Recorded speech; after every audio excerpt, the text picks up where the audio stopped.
sommes so chic. So chic et Pour so notre Bernard. 31. Oh, comment allez-vous, ma chère Bernadette? Très bien, et vous-même, quelle Bernadette êtes-vous? Écoutez, figurez-vous qu'aujourd'hui, je suis Bernadette en douceur, en couleur. Oh, plein de petits fruits là. N'est-ce pas? Voilà, c'est un petit roman tout doux que j'avais envie de vous présenter aujourd'hui. On va suivre Izumi, qui est une jeune mère célibataire et qui va rencontrer Chiyoko. Izumi et Chiyoko vont tomber folles amoureuses l'une de l'autre et décider de quitter Tokyo pour aller vivre à la campagne. Et alors, elles vont installer là-bas une petite auberge pour accueillir toutes les personnes qui souhaiteraient venir s'y réfugier, que ce soit des personnes qui sont tout à fait acceptées par la société ou celles qui ont aussi parfois plus de difficultés à trouver leur place, qu'elles puissent venir s'y ressourcer. Et elles vont élever là-bas leur famille avec deux enfants, un chacune. Chacune aura accouché d'un enfant, mais ce seront leurs enfants et leur famille. Et en fait, on va suivre cette petite famille dans la campagne japonaise. Ah, c'est au Japon. C'est au Japon, tout à fait. Et donc, on suit toute cette histoire familiale. Et alors, ce que j'ai beaucoup aimé, c'est que chaque chapitre est un personnage différent. Donc, chaque chapitre, on voit à travers le regard d'une femme, de l'autre femme, puis ensuite des deux enfants. Et on avance dans les années. C'est très doux, très joli. On a aussi affaire, évidemment, à certains préjugés et aux difficultés de pouvoir trouver sa place quand on est une famille pas tout à fait comme les autres.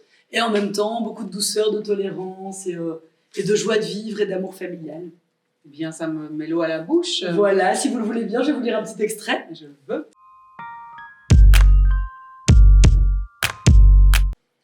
Avec Izumi, c'était l'été indien tous les jours, même si on n'était pas en automne. Il y avait Sozuke aussi et puis Takara. Ensemble, nous avons donné naissance à la nouvelle famille Takashima, certes un peu bancale. Une famille n'en est pas une dès le départ. Elle le devient avec le temps, jour après jour, à force de rires, de colères et de pleurs.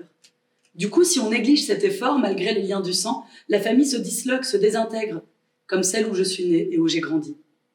Donc, afin de ne jamais nous écrouler et nous disjoindre, nous nous sommes toujours fermement tenus par la main. Lorsque les 4 membres de notre famille, main dans la main, forment un cercle avec leurs bras, il en surgit un arc-en-ciel chatoyant. Cet arc-en-ciel qui jaillit d'entre nous porte les couleurs de notre famille. Mais c'est trop beau. Voilà.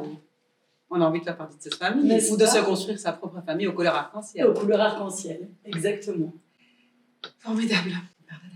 Et vous, ma J'ai chère beaucoup Bernadette? Je soupire parce que c'est marrant. Nous ne nous donnons jamais à l'avance nos lectures et ça correspond toujours. Mais c'est ça qui est beau. Parce qu'aujourd'hui, je suis Bernadette en plein air. En plein air, Voilà. par cette chaleur. Et c'est un roman qui s'appelle Watergang de Mario Alonso. C'est une histoire aussi familiale, Ouais. aussi chorale. Je veux dire, on aura les points de vue de chacun qui vont se répondre. Mais ici, autant les personnages que les objets, que la nature. Ah. C'est une écriture très poétique et aussi pleine d'amour. On a le fils qui se rêve écrivain. On a la maman qui est une maman courage parce qu'il y a un père absent. La fille qui va tomber enceinte alors que ce n'était pas prévu. Mais tout ça est raconté de manière très poétique et toujours avec comme une brise dans les cheveux. On voit les dunes, on a envie de courir avec eux. Et ça répond vraiment bien à votre roman, c'est assez marrant. Ça résonne parfaitement. Oui, vraiment. Des histoires familiales. Exactement. Une Magnifique. petite tranche de vie comme ça à partager. Un petit extrait. Un petit extrait. J'ai choisi un extrait qui va assez vous donner la couleur du roman. Et c'est le chapitre qui s'appelle « Nous ».